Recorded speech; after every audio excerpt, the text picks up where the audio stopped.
आमल की एकादशी व्रत कथा।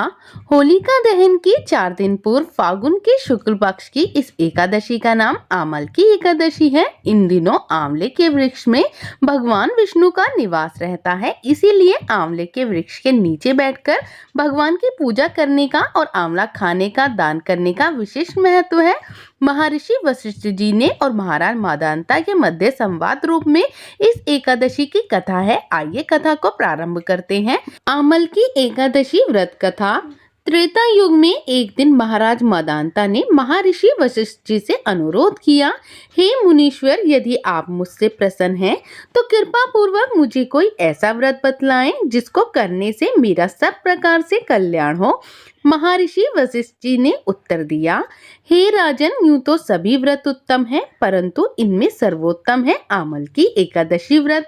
फागुन मास के शुक्ल पक्ष की इस एकादशी को आमल की एकादशी का व्रत करने से सभी पाप नष्ट हो जाते हैं और इस व्रत को करने से 1000 गायों का दान करने के बराबर पुण्य प्राप्त होता है। इस बारे में एक कथा में मैं आपको सुनाता हूँ, ध्यान पूर्वक सुनिए। वैदिक नामक एक नगर में ब्राह्मण, क्षत्रिय, वैश्य और शूद्र चारों वर्गों के परिवार आनंद पूर्वक रहा करते थे।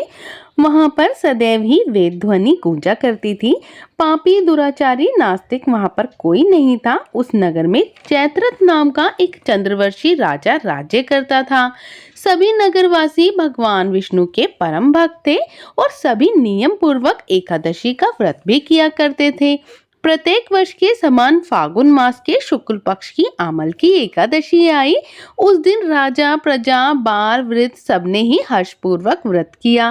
राजा अपनी प्रजा के साथ मंदिर में जाकर कुंभ स्थापित करके धूप, दीप, नैवेद्य, पंचरत्न आदि से आंवले से पूजन करके इस प्रकार स्तुति करने लगा, हे धात्री, आप ब्रह्मा जी द्वारा उत्पन्न हुए हो, समस्त पापों को नाश करने वाले हो, अतः आपको नमस्कार है।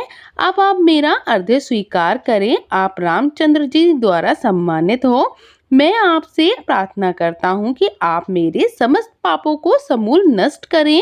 मंदिर में सबने रात्रि को जागरण किया। रात के समय वहां पर एक बहेलिया आया जो अत्यंत पापी और दुराचारी था। वह अपने कुटुंब का पालन जीव हत्या करके किया करता था। उस दिन उसे कोई शिकार नहीं मिला था, अतः उसे निराहार ही रहना पड़ा। भूख तथा प्यास से अत्यंत व्याकुल बहेलिया मंदिर में एक कोने में बैठ गया और भगवान विष्णु तथा एकादशी महत्व की कथा सुनने लगा। इस प्रकार अन्य मनुष्यों की भांति उसने सारी रात जागकर बिता दी। प्रातःकाल घर जाकर उसने भोजन किया। कुछ समय बाद उस बहेलिये की मृत्यु हो गई और अमल की एकादशी का व्रत तथा जागरण करने के कारण अगले जन्म में उस बहेलिये को राजा विदुरथ के घर पर जन्म मिला। उसका नाम वसुरथ रखा गया। युवा होने पर वह चतुरांगणी सेना तथा धन धान्य से युक्त होकर 10,000 ग्रामों का पालन करने लगा। वह तेज में सूर्य के समान और क्रांति में चंद्रमा के समान और वीरता में भगवान विष्णु के समान और क्षमा में पृथ्वी के समान था। वह अत्यंत ही धार्मिक, सत्यवादी, कर्मवीर और भगवान विष्णु का भक्त राजा बना। प्रजा का समान भाव से पालन, यज्ञ करना, दान देना नित्य का कर्तव्य था। एक दिन राजा वसुरथ शिकार खेलने के लिए वन में गया। देव योग से वह मार्ग भूल गया और रात्रि हो जाने पर उसी वन में एक वृक्ष के नीचे सो गया। थोड़ी देर बाद पहाड़ी मछलेच वहां पर आया। राजा को अकेला देखकर मारो मारो की आवाज लगाते हुए वसुरथ की ओर दौड़े। वे मलेच्छ कहने लगे, इसी दुष्ट राजा ने हमारे माता पिता, पुत्र पौत्र आदि अनेक संबंधियों को मारा है तथा देश से निकाल दिया है, अतएव इसको अवश्य ही मारना चाहिए। ऐसा कहकर मलेच्छ अस्त्रों से प्रहार करने लगे।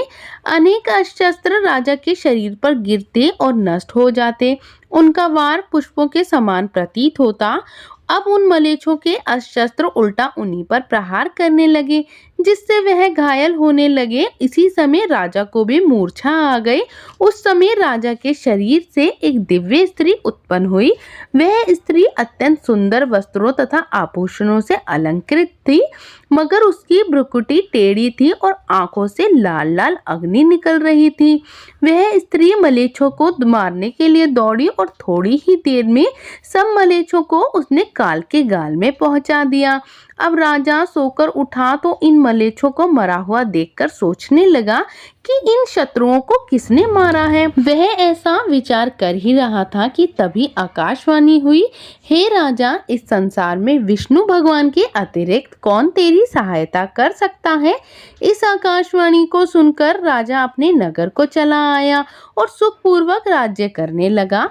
महर्षि वशिष्ठ जी आगे बोले, हे राजन, यह अमल की एकादशी के व्रत का प्रभाव था। जो मनुष्य अमल की एकादशी का व्रत करते हैं वे सभी कार्यों में सफल होकर अंत में विष्णु लोक को प्राप्त होते हैं। तो कथा पूर्ण हुई। इसके पश्चात भगवान को भोग लगाएं और आरती कीजिए। आइए अब सभी मिलकर भगवान विष्णु की आरती करते हैं। ओम जय जगदीश हरे, स्वामी जय जगदीश हरे। भक्त जनों के संकट क्षण में दूर करे। ओम जय जगदीश हरे। जो ध्यावे फल पावे, दुख बिन से मन का। सुख संपत्ति घर आवे, कष्ट मिटे तन का। ओम जय जगदीश हरे। मात पिता तुम मेरी, शरण गहूँ मैं किसकी। तुम बिन और न दूजा, आस करूँ मैं जिसकी। ओम जय जगदीश हरे। तुम पूर्ण परमात्मा, तुम अंतर्यामी। पार ब्रह्म परमेश्वर, तुम सबके स्वामी। ओम जय जगदीश हरे। तुम करुणा के सागर, तुम पालन करता। मैं मूरख खल कामी, कृपा करो भरता। ओम जय जगदीश हरे। तुम हो एक अगोचर, सबके प्राणपति। किस विधि मिलूं दया मैं तुमको, मैं कुमति। ओम जय जगदीश हरे। दीन बंधु दुख हरता, तुम ठाकुर मेरे। अपने हाथ उठाओ, द्वार पड़ा तेरे। ओम जय जगदीश हरे। विषय विकार मिटाओ, पाप हरो देवा।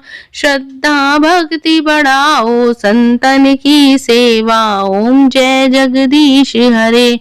ओम जय जगदीश हरे। स्वामी ओम जय जगदीश हरे। बोलो विष्णु भगवान की जय।